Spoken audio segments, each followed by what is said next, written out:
எல்லாருக்கும் நமஸ்காரம். இன்னைக்கு நம்ம போட போறது இந்த சப்ஜெக்ட் இன்னைக்கு என்ன கேட்டோம்னா, செப்டம்பர் 8ஆம் தேதி ரிஷி பஞ்சமி வருது.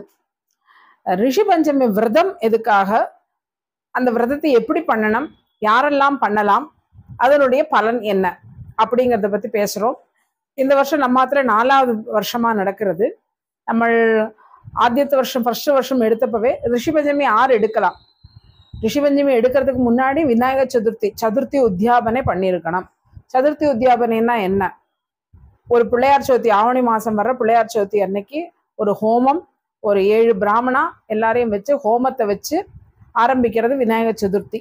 அதுல பிரத்யக்ஷமா கணபதி ஒருத்தர் பிரம்மச்சாரியை கூப்பிட்டு அவருக்கு வாயனம் கொடுத்து, அடுத்து வர ஒரு வருஷம் வரைக்கும் வர சுக்லபக்ஷ, அதாவது வளர்பிறையில வர சதுர்த்தி அன்னைக்கு பிள்ளையாருக்கு பூஜை பண்ணி ஒரு வாயனம். வாயனம்னா என்னன்னா தானம். அத வாயனம் சொல்ற வழக்கம். தானம்ங்கும் போது வேற காரியத்துக்கு போயிடுறது, இதுக்கு வாயனம் தான் பேரு. வாயனம் என்னெல்லாம் பண்ணணும் அப்படின்னு கேட்டா, அந்த காலத்துல எல்லாம் முறம் வச்சு ஒரு முறத்துக்கு மேல இன்னொரு முறத்தை வச்சுதான் கொடுப்பா. அதுல பக்ஷணங்கள், பழங்கள், பிரம்மச்சாரியா இருக்கிறதுனால அவருக்கு வஸ்திரம், தட்சிணை எல்லாம் கொடுத்து அப்படி 11 மாசம் பண்ணி 12வது மாசம் சதுர்த்தி உத்தியாபனையை முடிக்கணும். முடிச்ச அப்புறம் அடுத்த வருஷம் ஆனாலும் சரி, அதுக்கு அடுத்த நாள் ஆனாலும் சரி, அடுத்த வரதான் ரிஷி பஞ்சமி. இந்த ரிஷி பஞ்சமி விரதத்தை எடுத்துக்கணும். விரதத்தை எடுக்கும்போது எப்படி அப்படின்னு கேட்டா, ஃபர்ஸ்ட் பண்ண வேண்டியது யமுனா பூஜை. யமுனா பூஜைக்கு முன்னாடி காலம்பரை எழுந்து பக்கத்துல யூஸ்வலா ரிஷி பஞ்சமி ராத்திரி தான் பண்ணிட்டு இருந்தா, சாயங்காலத்துக்கு மேலதான் பண்ணிட்டு இருந்தா. இப்ப எல்லாம் காலம்பரையே பண்ணி விடுறா. நானும் அப்படிதான் பண்ணிட்டு இருக்கேன். என்ன, இந்த வருஷம் எத்தனை மணிக்கு தெரியாது. அப்ப அதுக்கு என்ன பண்ணணும் அப்படின்னா, காலம்பரை எழுந்து நம்ம சாதாரணமா பல்லு தேய்க்கிற மாதிரி பல்லு தேய்ச்சிட்டு, பக்கத்துல இருக்கிற கிணறு, குளம், ஆத்தங்கரை, இது 3ம் எனக்கு நடக்கிறது இல்லை. 3த்துல போயிட்டு நாயுருவியால பல்லு தேய்க்கணும். பல்ல தேய்ச்சு 108 தடவை, அதுக்கு சங்கல்பம் இருக்கு, மந்திரம் இருக்கு. மந்திரத்தை சொல்லி பல்ல தேய்ச்சு வாயை கொப்பளிச்சு அப்படி 108 பிராசியம் பண்ணிட்டு நெல்லிக்காய் பொடியை தலையில தேய்ச்சிட்டு குளிக்கணும். இது 6 பண்ணணும். அப்படின்னு கேட்டா, பீரியட்ஸ் எல்லாம் நின்று 7 வருஷம் கழிஞ்சவாதான் இந்த ரிஷி பஞ்சமியை பண்ண முடியும். ஸோ இந்த மாதிரி முடிஞ்சு ரிஷி பஞ்சமி ஆரம்பிக்கிறோம் அப்படின்னு சொன்னா, ஆத்தியம் பண்ண வேண்டியது காலம்பரை சாதாரணமா பல்ல தேய்ச்சுட்டு, அதுக்கப்புறம் நாயுருவி குச்சியினால பல்லு தேய்க்கிறது. ஏன் நாயுருவி குச்சி? எல்லாம் பண்ணலாமே, மஞ்சள் தேய்ச்சி குழி சொல்லலாம். ஏன் நாயுருவி யார சொல்றா அப்படின்னு கேட்டா, நம்மளுடைய உடம்புல இருக்கிற எத்தனை கெட்டது இருக்கோ அத்தனையும் அந்த நாயுருவி தீர்த்து கொடுத்துரும். அதனால 108 குச்சி, நம்மளுக்கு எல்லாமே 108 தான். அதனால 108 குச்சினால 108 தடவை பல்ல தேய்ச்சு, அந்த காலத்துல எல்லாம் ஒரு சொம்பு தண்ணியும் விட்டுப்பா. இப்போ அதை 108 எல்லாம் நடக்கிறது இல்லை. ஆத்தங்கரையா இருந்தா முங்கி குளிக்கலாம், அதுவும் முடியாது. குளம் இல்லை, கிணறு இல்லை. அதனால நம்ம இங்க ஆத்துல பல்ல தேய்க்கிறோம். பல்ல தேய்ச்சி குளிச்சு விட்டு வாத்தியார் வர மட்டும் வெயிட் பண்ணி, அவர் வந்த உடனே ஃபர்ஸ்ட் பண்றது யமுனா பூஜை. யமுனையை ஆவாகிக்கிறோம். ஆவாகிச்சு அதுக்கப்புறம் ரிஷி பஞ்சமியோட பூஜைகள் தொடங்குறது. ரிஷி பஞ்சமிக்கு 7 பேர். இதை ஏன் ரிஷி பஞ்சமி பண்ணணும்?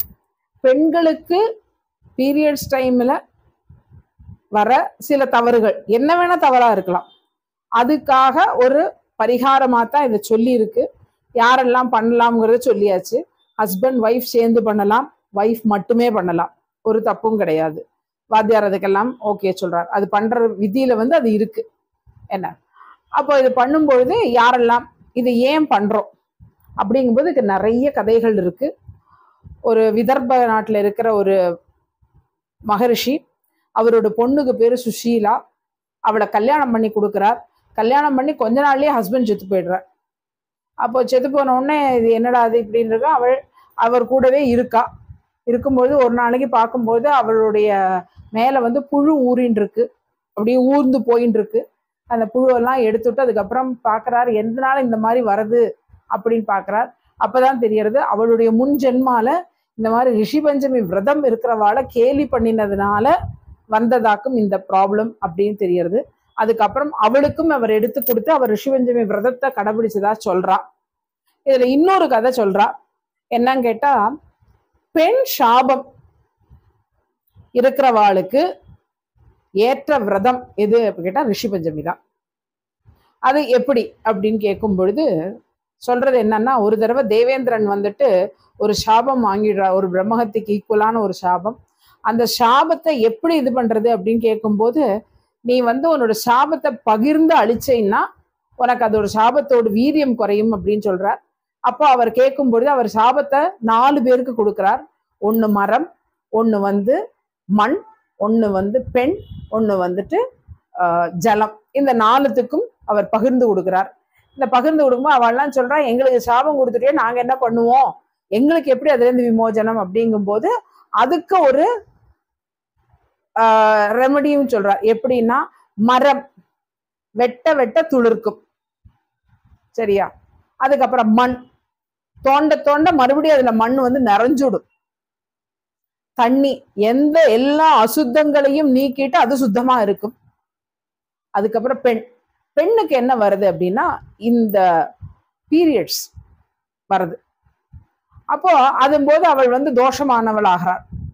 அது முடிஞ்சோன்னா அவள் பரிசுத்தமானவள் ஆயிடுவள் அப்படின்னும், அந்த பீரியட்ஸ் இருக்கும் பொழுதே அவள் பீரியட்ஸ் நடக்கிற காலங்கள்ல தான் அவளுக்கு புத்திரபாகியம் கிடைக்கும்.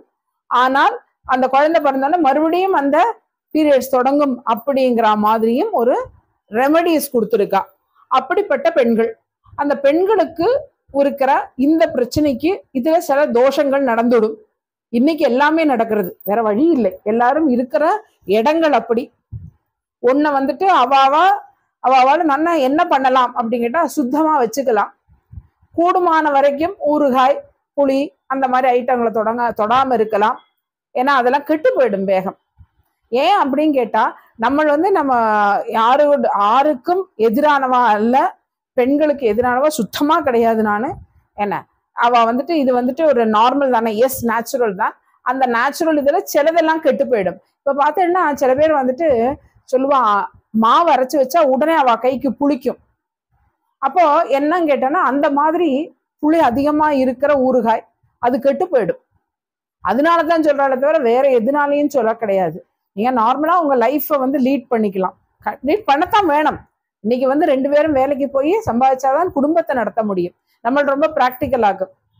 அப்போ இந்த மாதிரி இருக்கிற நேரத்துல என்ன பண்ணலாம்? 2 விஷயம்தான். ஒண்ணு, நம்மளை சுத்தமா வச்சுக்கிறது. அதுக்கப்புறம் அப்படியே சமைக்க எல்லாமே பண்ண வேண்டிய ஒரு சிச்சுவேஷன்ல தான் எல்லாரும் இன்னைக்கு இருக்கா.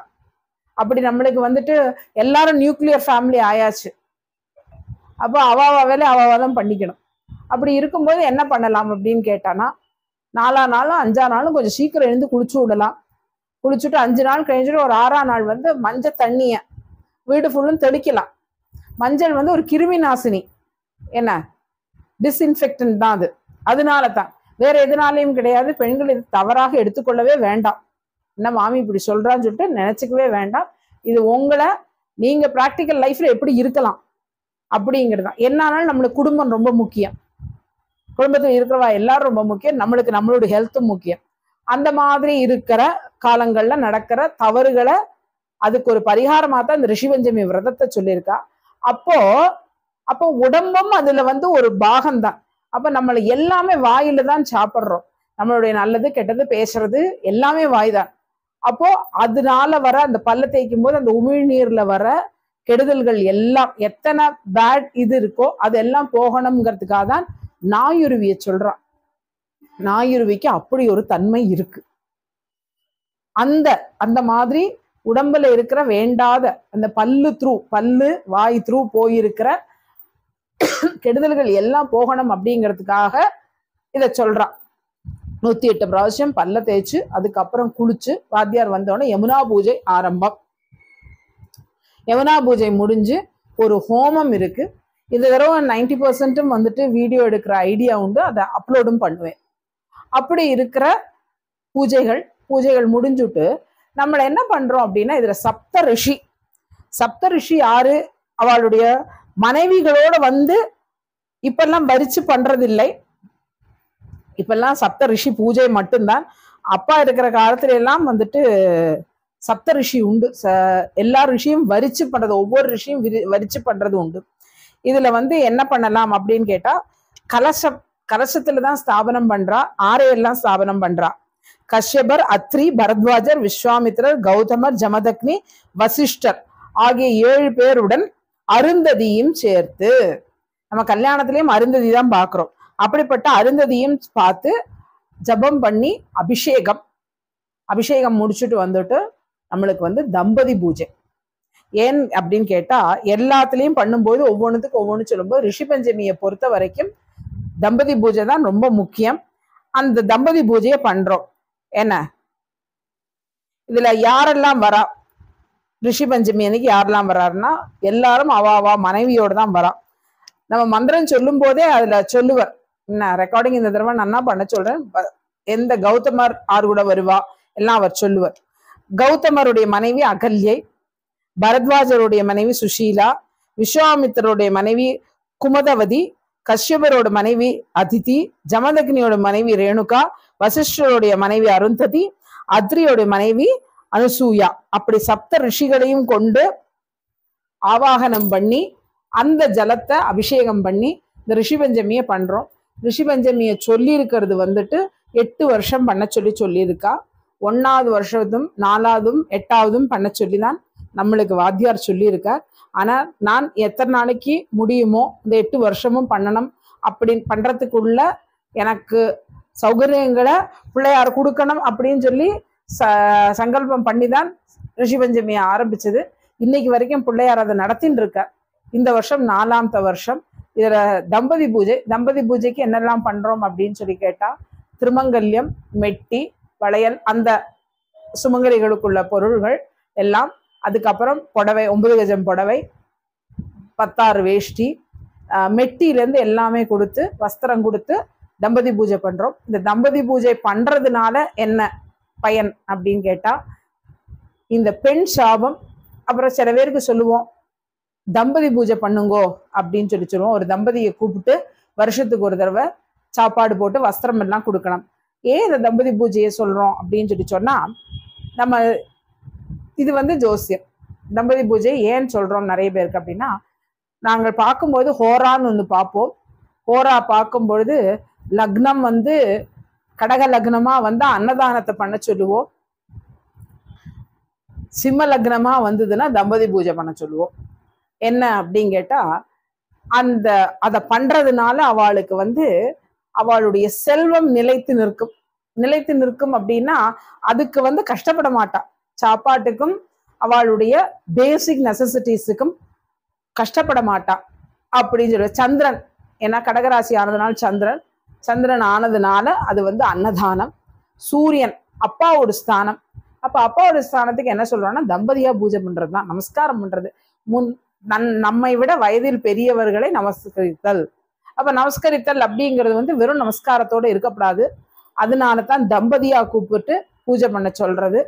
இந்த பூஜைகள் பண்றதுனால, இந்த பூஜைகள்ல கலந்து கொள்றதுனால என்னெல்லாம் வரும் அப்படின்னு கேட்டா, இந்த மாதிரி பிரச்சனைகள் இருக்கிறவா, பெண் சாபம், அப்புறம் வந்து சுமங்கலியோட சாபம், அதுக்கப்புறம் வந்துட்டு இதுல வந்து என்னன்னு கேட்டா, இந்த நம்மளுக்கு கண்ணுக்கே தெரியாம யாருக்காவது பிரம்மஹத்தியில நிறைய சொல்லியிருக்கோம். அதுல 1, 2 இதுல வந்துடும். இந்த கல்யாணம் பண்ணிக்கிறேன்னு சொல்லி ஏமாத்துறது, ஏமாந்து போறது, இந்த மாதிரி பண்ணின பாபங்கள் இதெல்லாம் அகலும். பெண்களுக்கு மெயினா அவ வந்து இது பண்றது, இந்த பீரியட்ஸ் டைம்ல நடந்த தவறுகளை சரி பண்றதுக்காக உள்ளதுதான் ரிஷி பஞ்சமி. ஆனால் பீரியட்ஸ் முடிஞ்சு 7 வருஷம் கழிஞ்சுதான் பண்ண முடியும். ஒரு தடவை என்கிட்ட கேட்டிருந்தா, நாயுருவி வந்துட்டு நாங்க வந்து பல்லு தேய்க்கலாமான்னு கேட்டிருந்தா, அது வாத்தியார் அன்னைக்கே சொல்லிட்டார் அது முடியாது அப்படின்னு சொல்லிட்டார். என்ன நம்ம வந்து நம்ம வாத்தியார் என்ன இன்ஃபர்மேஷன் கொடுக்குறாரோ அதைத்தான் சொல்றது.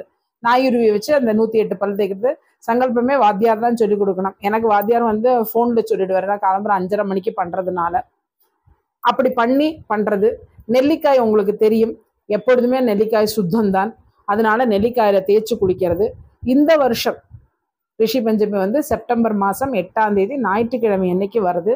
அன்னைக்கு வந்து முகூர்த்தம் இருக்கிறதுனால சம்டைம்ஸ் அது ஈவினிங் தான் நம்ம மாத்திர நடக்கும். இதில் யாருக்கெல்லாம் கலந்துக்கணும் இது பண்றீங்களோ அவ வந்து என்ன ஃபோன்ல கான்டாக்ட் பண்ணலாம். ஃபோனில் காண்டாக்ட் பண்ணும்போது எப்படி என்னங்கிறத நான் சொல்கிறேன். இதுதான் இந்த வருஷத்துடைய ரிஷி பஞ்சமியோடது 8ஆம் தேதி, செப்டம்பர் 8ஆம் தேதி. நன்றி, வணக்கம்.